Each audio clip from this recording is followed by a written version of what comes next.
Welcome back, everybody, to our Lunatic playthrough. We've survived to Chapter 2, Sam. Indeed.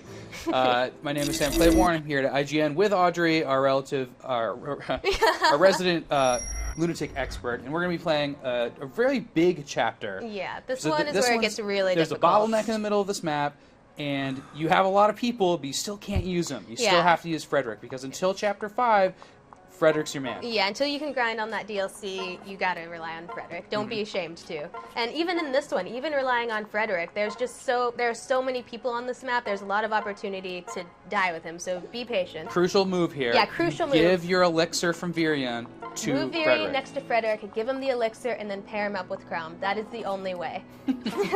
Now you're pairing Sully with Frederick this time. Is that to gain more distance on the map, pretty much exclusively? Yeah, she has a horse, so that helps with distance. And I would have probably preferred to pair him with Crom, but I had to pair Virion with Crom to get him to a safe zone. So that's just something. So Virion would have just been left in the red, and then he would have died. If he's in the red, he will die. Now, why aren't they going for Crom? Was he not in the red zone? He's not in the red. So there is not just, until now. Yeah, you can't see it now, but before there is just enough with pairing up your people. There's just enough space outside of the red to keep everyone safe. You have to pair them up. So now you just have to retreat with everybody smartly, though. You have to pair them with the right people. Exactly. Like here, I'm pairing Muriel with Vike, and I'm going to get them out of the way. Did you give Muriel an axe for some reason? She has to give it back to Vike. Axe, and I gave it That's back like to kind of Vike. a story point more Exactly. You don't need to give Vike back his axe, but it just feels wrong not to, so go ahead and do it.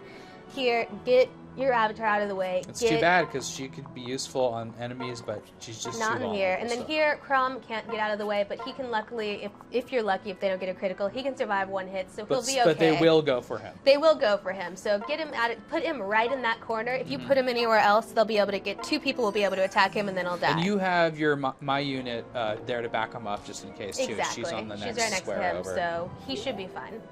But they're mostly going to go for Frederick. And hopefully he can survive it. This is why you see how his health is going down so much. You're probably not used to seeing Frederick like that if you've been playing on normal or hard. But that's why you need the elixir. That's why he needs the elixir, because he can't survive otherwise. You're gonna have to you might use up the whole elixir. Look at that, you leveled up. Yeah, see? It's so hard to level up Crom these first couple levels.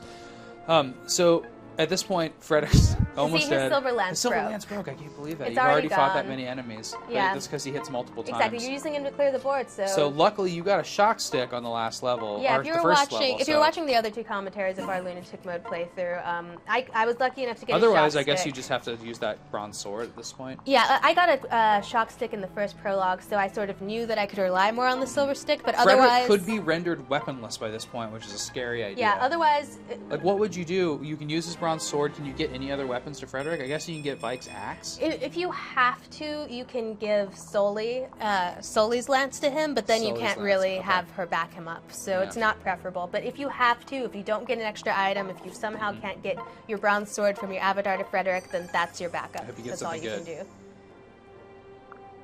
Yes. Hatchet. You can use really that, but yeah, you can use it from a distance. So maybe if you get caught on one of those fortresses, which I assume you're making your way towards, yes, you can hit an archer. Yeah, you're making your way to fortress. But the reason that I moved to the left first, rather than just trying to get closer to the fortress, is I want to draw the people away from my other people. Otherwise, because they'll go in a towards single them. turn, they could make the decision to go back to the other people. Exactly, and even if they don't get all the way there, then you have to pursue them, and it's you have to play it a lot to sort of figure out moving where and what that'll make the enemies do. But if you move too far to the right, they'll just sort of gravitate towards the other people, and then you won't have enough safe spots to keep them all safe. And now, are you going to have Lissa heal your other characters just so she can make some experience points back then? Yeah. Or do you want to save her staff, or is that even a concern? Generally, you're keeping her out of harm's way, and generally, you can't heal much with her because she can't get close to Frederick, and everyone else is attacking. There's like Crom there, and she can't heal herself. So yeah, you can pretty much use her staff basically as much as you want until you can go get a lot of golds from Golden Gaff, but it's not too much. Now, Golden Gaff is actually a piece of DLC content, which I guess if you're playing on Lunatic, it's really useful because you just get tons of money. It's really useful. You get tons of money. But what level do you have to be at to play it? When you get to Chapter 5, you can go to DLC, you can purchase it. I think it's $250 for Golden Gaff. Could you beat that one? I'm just worried you get wiped out. Yeah, I mean, when you first play Golden Gaff, you won't be able to get much money, but if you sort of grind on that, grind an exponential growth, you'll be able to get up. Grind? You can actually grind it by Chapter 5, you think? Or do you have to play more? You can a little. You have to play it a lot. You have to play exponential growth a lot to get your stats up enough to really make now, it worthwhile. Exponential growth another? Exponential growth is another piece of DLC. You get a lot of XP for killing a guy. So part of your lunatic strategy might involve paying $5 for 2 exactly, but it's $5 well spent, people. And here, see.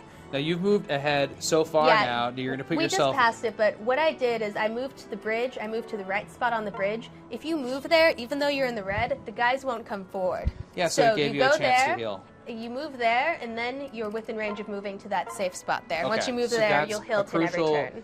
Tactic. That's crucial. Is to move halfway there, but you have to be right on that right bridge spot. Right on that right wood spot. On the right side. Exactly, because if you move any further, they'll come after you, and then you'll be blocked off. It's a little quirk, too, because you're in the red, but they didn't come after you. Yeah, for some reason they don't come after you when you go there, but if you move any further, they'll come after you, and then you'll be blocked in. You won't be able to get to that heal spot, and you won't have enough heal items. That's probably 10 minutes wasted just getting to that spot. If you don't know that, then you have to start over.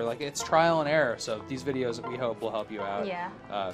Because, as we've said, as soon as you get later in the game, you can grind, and Lunatic becomes be really fun. Exactly. Because grinding Once you is worthwhile. it's a little frustrating at first because you have to rely so much on Frederick, which I don't like to do at all. But once you get to where you can level your characters out, character is what you're saying. well, he's no Crom. Come on. Crom. Yeah, but yeah, once you get to where you can grind and even out your characters, then it's a lot more fun. It's a lot more strategy based. But in the meantime, just do what you have to do. Look at all those weapons. See? Yeah, I mean, they're really giving with the little sparkly areas in this one. Yeah. Yeah. So the strategy here is going to be what you used in the last level, in which you just hold out here and hopefully don't have to use many healing items because you'll get healed each round. Exactly. I mean, don't be afraid to use them, but yeah, I mean, if you're on the safe house, you're pretty much safe. You probably want to use it if you go under 50% health. Exactly. Because then, I mean, you can easily just get taken out even by the smaller guys. So you're not even tempted to get some experience for your guys here by pulling in at the last second to finish somebody off?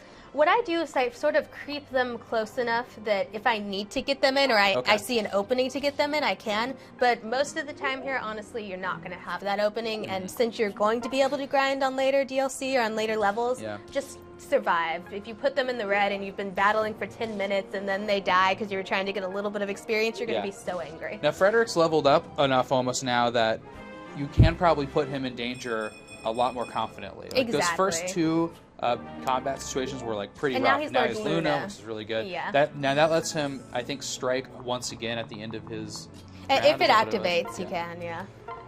It seems to activate a lot. So you had to use an elixir there because you were so far. I mean, exactly. that was even on the heal spot. There. It just wasn't. I think I watched you play a round where you got to this point and died. And then just died because someone got a lucky hit. And, But yeah, here so, again, you got another lance. That's again, nice. I believe the commander can hit you from a distance. There's nothing you can do. You have to take the damage. Luckily, that one missed, but stay on that safe spot until all the other guys are taken care of. You will take damage from distance guys, but so what you're doing here too is if you move off that space now, you can attack the final guy.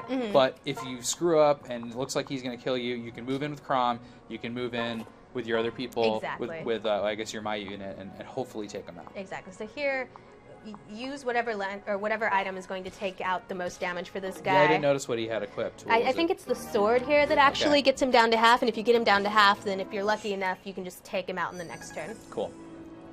So this is the moment of truth. It looks like we're winding down, and boom. Awesome. Well, I hope we get to bring this back for Chapter 3. Yeah. So thanks for listening, and we'll see you next time. Good luck out there, guys.